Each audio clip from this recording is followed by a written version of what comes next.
সহকর্মী শাহনেজ বাবলু চট্টগ্রামে অবস্থান করছেন, তার কাছে চলে যাব। বাবলু, দীর্ঘ সময় পর তারেক রহমান চট্টগ্রামে যাচ্ছে নির্বাচনী জনসভায়। নেতাকর্মীরা কি ভাবছেন, প্রস্তুতি কেমন, ভোটাররাই বা কি ভাবছেন?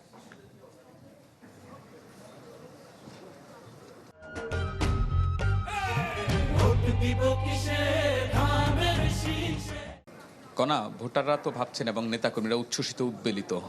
আমি যদি একটু জানিয়ে রাখি, তারেক রহমান কিছুক্ষণ পরেই এই চট্টগ্রামের যে বিমানবন্দর রয়েছে সেখানে নামার কথা রয়েছে। নেতাকর্মীরা এখানে ভিড় করছেন, আইন শৃঙ্খলা বাহিনীর সদস্যরা এখানে তাদেরকে সরিয়ে দেওয়ার চেষ্টা করছেন।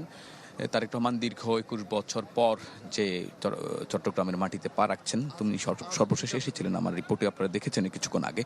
কিন্তু বিএনপি নেতাকর্মীরা উদ্বেলিত, উচ্ছ্বসিত।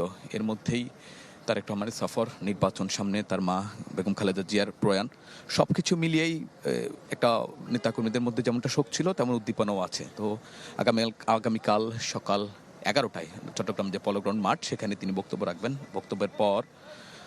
বক্তব্যের পর তিনি এখান থেকেই ফেনীর উদ্দেশ্যে রওনা করবেন। এরপরে কুমিল্লা এবং নারায়ণগঞ্জে পর্যায়ক্রমে আরও 4টি জনসভায় তিনি বক্তব্য রাখবেন। আগামীকালকে সকালে তিনি চট্টগ্রামের যে রেডিসন হোটেলে থাকবেন, রেডিসনে সকালবেলা অরাজনৈতিক কিছু তরুণ রয়েছে, তাদের সঙ্গে তাদের যেই আগামীর যেই পরিকল্পনা তারেক রহমানের এবং নির্বাচন নিয়ে তার যে ভাবনা, সেটি তিনি উল্লেখ করবেন এখানে, তাদের সঙ্গে মত বিনিময় করবেন। পাশাপাশি যেটি সিলেটেও তিনি করেছিলেন। তো আজকে এখান থেকেই তিনি সরাসরি চট্টগ্রামের যে রেডিসন হোটেল রয়েছে সেখানে তিনি যাবেন। ইতিমধ্যে তাকে বরণ করতে নেতাকর্মীরা এখানে এসেছেন। বিএনপির স্থায়ী কমিটির সদস্য আমির খসরু মাহমুদ চৌধুরী কিছুদিন আগে, সালাউদ্দিন আহমদ এসেছেন, আমরা তার সঙ্গে কথা বলেছি।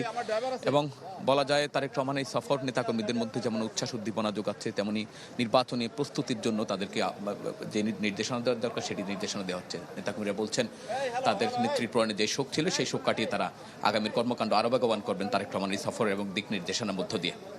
বাবলু, আপনাকে ধন্যবাদ। দর্শক, শাহনেজ বাবলু আমাদের সঙ্গে যুক্ত হয়েছেন চট্টগ্রাম থেকে।